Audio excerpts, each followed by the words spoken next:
ববিতা, পুরো নাম ফরিদা আক্তার পপি, বাংলাদেশের অত্যন্ত জনপ্রিয় একজন চলচ্চিত্র অভিনেত্রী। তার জন্ম 1953 সালের 30 জুলাই বাগেরহাট জেলায়।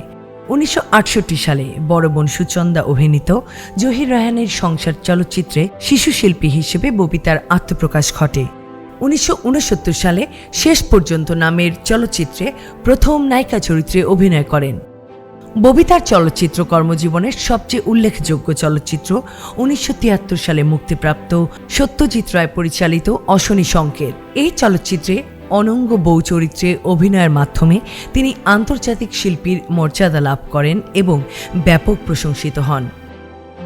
ববিতা 350-এর বেশি চলচ্চিত্রে অভিনয় করেন। তার অভিনীত উল্লেখযোগ্য চলচ্চিত্রগুলো হল অশনি সংকেত, বাদী থেকে বেগম, নয়নমণি, টাকা আনা পাই, স্বরলিপি, বসুন্ধরা, গোলাপি এখন ট্রেনে, রামের সুমতি, অবুঝ হৃদয়, পোকামাকড়ের ঘর বসতি ইত্যাদি।